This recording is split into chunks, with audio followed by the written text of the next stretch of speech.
ঈদ মোবারক। নিশ্চয়ই সবাই ভালো আছেন, সুস্থ আছেন এবং মোস্ট ইম্পর্টেন্টলি প্রচুর খাওয়া দাওয়ার উপরে আছেন। তো আজকে আমরা ট্রাই করব একটু সিম্পল উপায়ে কাচ্চি রান্না করার। So without further talks, with a short hair cut, let's go to the kitchen. এইখানে হচ্ছে আমি 1.5 কেজির মতো গরুর মাংস নিয়ে নিয়েছি। গরুর মাংসের সাইজ গুলো তোমাদেরকে একবার দেখাই।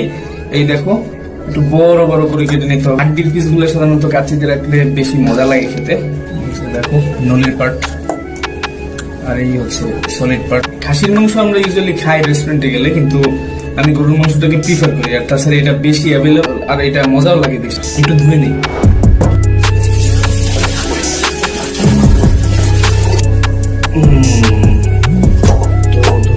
এইবার হচ্ছে আমাদের যে কাজটা করা লাগবে সেটা হচ্ছে ম্যারিনেশন করে আমাদের মাংসটা প্রায় 1 ঘন্টার মতো রেখে দিতে হবে। তো ম্যারিনেশন করার জন্য আমার অন্যতম যে প্রধান জিনিসটা লাগবে সেটা হচ্ছে টক দই। তো টক দই আমাদের বাসায় বানানো নেই, তো আমি পাউডার দুধ দিয়ে টক দইটা বানিয়ে নিতেছি অল্প সময়ের ভিতরে। টক দই বানাতে হচ্ছে 2টা জিনিস লাগবে, লিকুইড দুধ অথবা পাউডার মিল্ক, এবং তার সাথে লাগবে হচ্ছে আমাদের লেবু কেটে নিয়ে এলাম এই সাইজের 1 piece. It's more than enough. পানি দিলাম,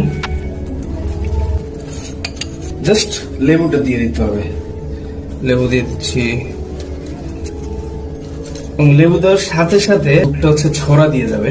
দুধটা ছড়া দিয়ে আসলে টক দইটা অল্প কিছু সময়ের ভিতরে তৈরি হবে। এবার হচ্ছে ম্যারিনেশন করি। হ্যাঁ, একটু পাতিল নিলাম।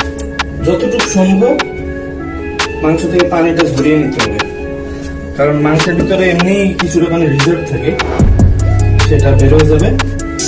আর অতিরিক্ত পানি দিলে ম্যারিনেশনটা অনেকটা ঘেঁটে হবে। হ্যাঁ, ঠিক মতো ঢুকবে না মাংসের ভিতরে মশলার ভিতরে।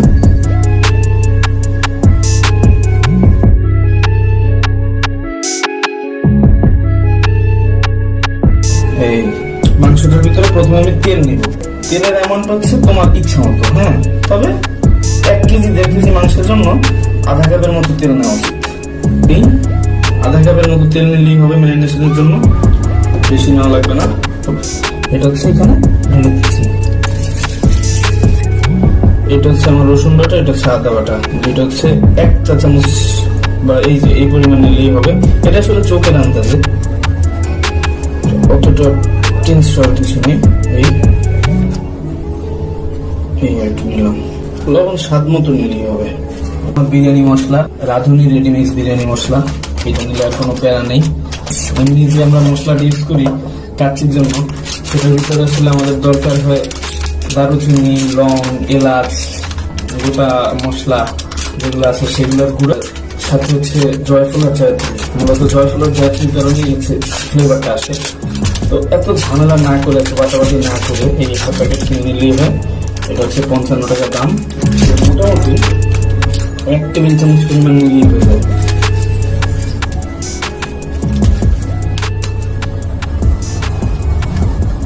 এই দেখো, 1 টেবিল চামচ নিয়েছে। এটা মোর দেন না। একটা মশলা দিয়ে সাধারণত 3-4 বার প্রায় 10 জনের বিরিয়ানি রান্না করতে পারবে। আমাদের মশলা দেওয়া হলো, এবার একটু মরিচের গুঁড়া দিতে হবে। মরিচের গুঁড়া দিয়ে একটু,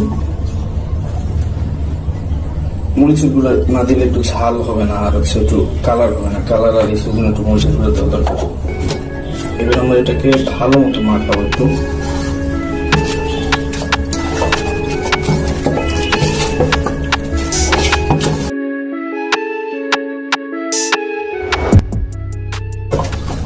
হাত দিয়ে না মাখালে আসলে কি হবে, প্রত্যেকটা মাংসের ভিতরে ঠিক মতো ঢুকবে না। ঠিক আছে? আর তাছাড়া তোমরা যারা কাচ্চি প্রেমী বা বিরিয়ানি প্রেমী, দেখবে ম্যারিনেশন করতে গেলে কিন্তু আলাদা একটা মজা আছে। তো এখন ম্যারিনেশন হয়ে গেল।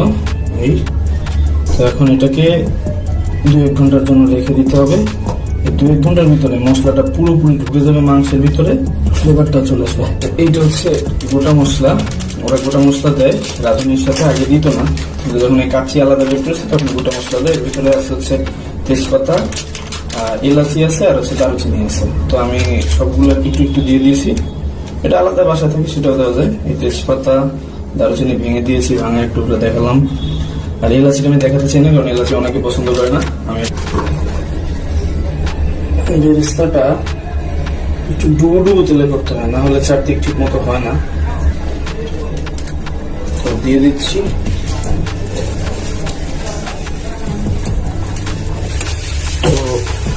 গোল্ডেন কালার না আসা পর্যন্ত কন্টিনিউয়াস এটা নাড়তে হবে।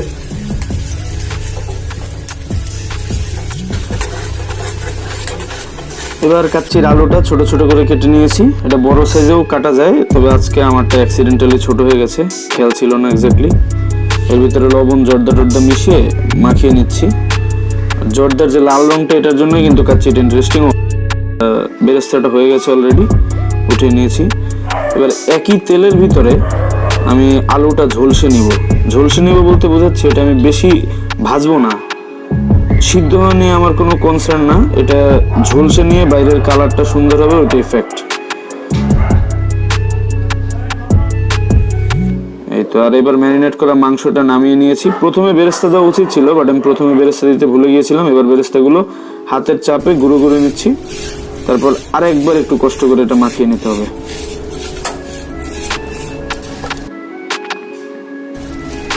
এবার চালগুলো ভিজিয়ে আধা ঘন্টার মতো একটু জুড়ে দিয়ে রাখতে হবে, কারণ হচ্ছে যদি একটু ভিজিয়ে না রাখি তাহলে চালটা ভেঙে যাওয়ার চান্স আছে, লম্বা লম্বা চাল তো। আধা ঘন্টা পর একটা পাত্রের ভিতরে পানি গরম করে নিব। হালকা গরম হওয়ার পর তার ভিতরে চালটা ঢেলে দিব, বিভিন্ন মশলা সহ, গোটা মশলাগুলো সহ। আর বলক আসার সাথে সাথে আমার ধরে নিতে হবে যে আমার চালের সিদ্ধ করা হয়ে গেছে, কারণ এখন আধা সিদ্ধ থাকবে চালটা। পরে যখন পুরো রান্নার প্রসিডিউর শেষ হলো তখন পুরোপুরি সিদ্ধ হয়ে যাবে। এখন চালের ভিতরে একটা শক্ত টান টান ভাব থাকবে, এই জন্য বলক ওঠার সাথে সাথেই তুলে নিতে হবে। এবার সব সাজিয়ে দিতে হবে। আলুটা একদম মাংসের সাথে সাথেই রাখা উচিত। অনেকে আলুটা রাখে চালের উপরে, কিন্তু মাংসের সাথে রাখলে কি হয়, মাংসের যে ফ্লেভারটা সেটা আলুর ভিতর ঢুকে যায়, তখন খেতে মজা লাগে। আর আমরা জানি কাচ্চির অন্যতম আকর্ষণ হচ্ছে আলু। এবার হচ্ছে সব চালগুলো এভাবে ছড়িয়ে দিতে হবে। দেখতেই ভালো লাগে, চালগুলো অনেক সুন্দর লম্বা লম্বা। এভাবে বেশি চাপ দেওয়া যাবে না। এবার একে একে অন্যান্য ইনগ্রেডিয়েন্টগুলো এই চালের ভিতর বসিয়ে দিব। যেমন এই আলু বোখারাগুলো বসিয়ে দিচ্ছি।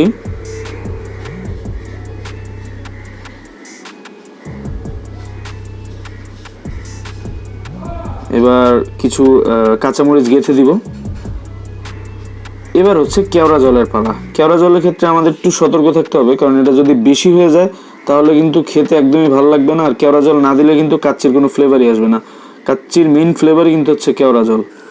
আর এবার একটুখানি রেখে দেওয়া পেঁয়াজ বেরেস্তাটা একটু সুন্দর দেখানোর জন্য উপরে ছিটিয়ে দিচ্ছি।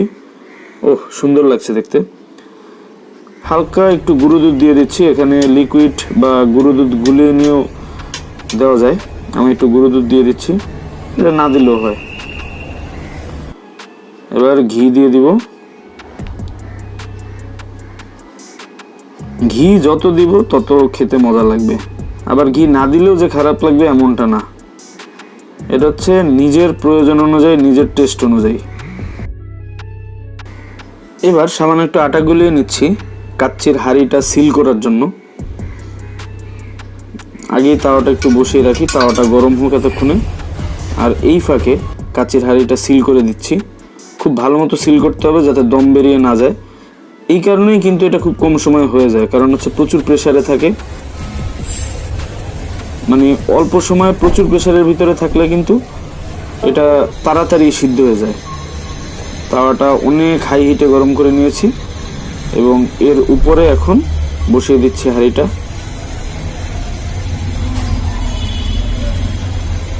এই যে দিলাম বসিয়ে। তো এইভাবে একদম হাই ফ্লেমে এটাকে 10 মিনিটের মতো রাখবো। 10 মিনিট পর এই ফ্লেমটা কমিয়ে দিব। উপরে একটা ভারী জিনিস দিয়ে দিলাম, আমি একটা পুঁতে দিলাম। 10 মিনিট হয়ে গেছে। এবারে ফ্লেমটা একদম লো দিয়ে দিলাম, একদম লো ফ্লেমে। এবার 1 ঘন্টার মতো রান্না করব। এটা যার যার স্বাদ অনুযায়ী। যদি বেশি নরম খেতে চাও তাহলে 1 ঘন্টা একটু বেশি রাখতে হবে। আমি যেহেতু একটু শক্ত খাই সেজন্য 50 মিনিট রেখে আমি এটা এখন কেটে নিচ্ছি 50 মিনিট পর। এবার দেখা যাক কি অবস্থা ভিতরের।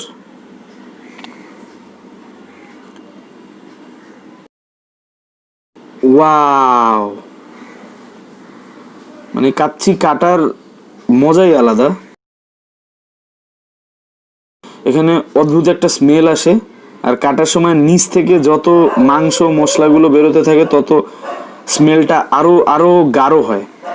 এজন্য কাচ্চি কাটার মজাটাই আলাদা। তো আমার আম্মু কাটছে, আমি ভিডিও করছি।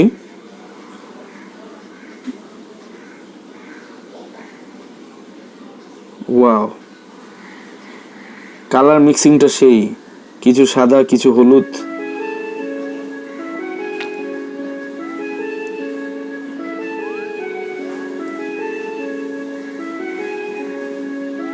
Okay, well mixed.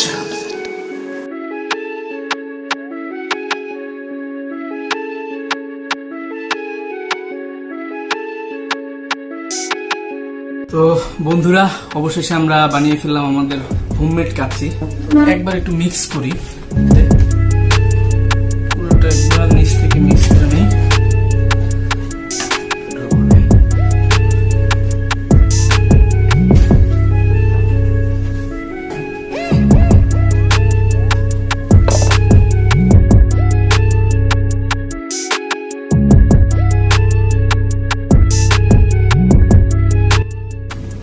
মাংস ভরা এক প্লেট কাচ্চি, তা আবার হোমমেড। কাচ্চির যে মেইন স্পেশাল আকর্ষণটা আলু, যদিও আজকের আলুগুলো ছোট ছোট করে কাটতে হয়েছে accidentally. So just have a look on the kacchi.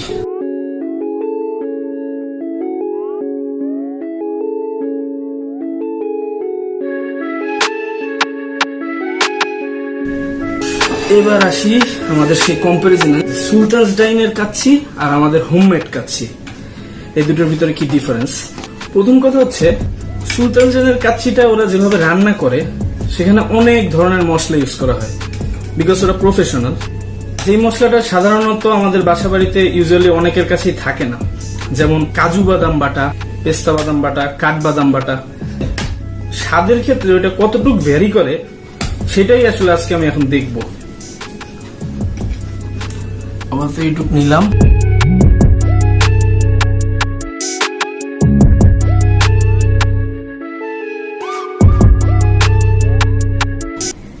তো এখন একটু খেয়ে দেখি কেমন হলো।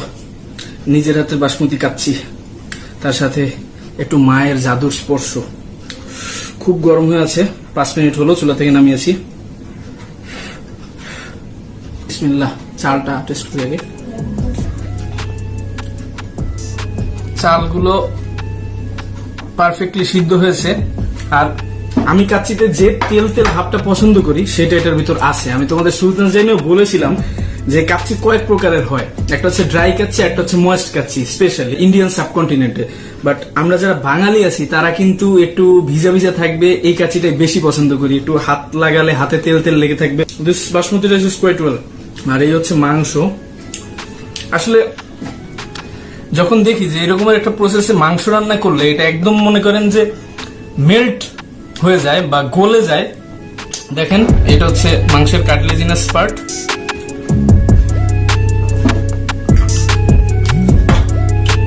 Can you feel the sound?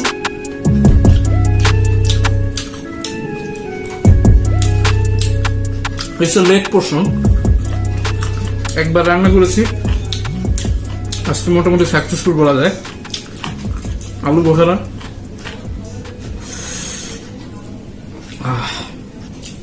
একটু খাবে না? সব কথার শেষ কথা, অবশ্যই তুমি বাসার রান্না করা কোনো খাবারকে রেস্টুরেন্টে রান্না কোনো খাবারের সাথে তুলনা করতে পারবে না। বাসার খাবার যেমন স্বাস্থ্যসম্মত, তেমন টেস্টের কম্পারিজনটা তোমার কন্ট্রোলে। তোমার হেলথ অনুযায়ী তুমি এটা টেস্ট চেঞ্জ করতে পারো, ইনগ্রেডিয়েন্টস চেঞ্জ করতে পারো, তেলের পরিমাণ, ঝালের পরিমাণ, লবণের পরিমাণ সবকিছু তুমি চেঞ্জ করতে পারো। কিন্তু এর সাথে আবার রেস্টুরেন্টের ডিফারেন্সটা কোথায়? এই যে মনে করো আমি কত কষ্ট করেছি, ঘেমে গেছি পুরো তৈরি করতে করতে, অথবা আমার জন্য যদি আমার আম্মু বানায় সেও অনেক কষ্ট করে ঘেমে যায়। কিন্তু এইটার সাথে রেস্টুরেন্ট ঘুরতে ঘুরতে গিয়ে খাওয়া, আসলে ওইটাই কিন্তু তোমার যে এক্সট্রা মানিটা, কষ্টটা কিন্তু ওইখানে, তোমার যে প্লিজারটা। ভিডিওটি শেষ করছি। যদি ভিডিওটা ভালো লেগে থাকে তাহলে প্লিজ লাইক দাও। যারা এখনো আমার চ্যানেলটি সাবস্ক্রাইব করোনি, একটু কষ্ট করে ওই যে নিচে দেখো কর্নারে লাল কালারের সাবস্ক্রাইব লেখা আছে, ওটি একটু প্রেস করে দাও, আর পাশে থাকা বেল আইকনটিও প্রেস করে দাও, যাতে ফিউচার ভিডিওস গুলোর নোটিফিকেশন ইজিলি পেয়ে যাও। তো আর বেশি আমি কথা বাড়াচ্ছি না। For this time we are signing out.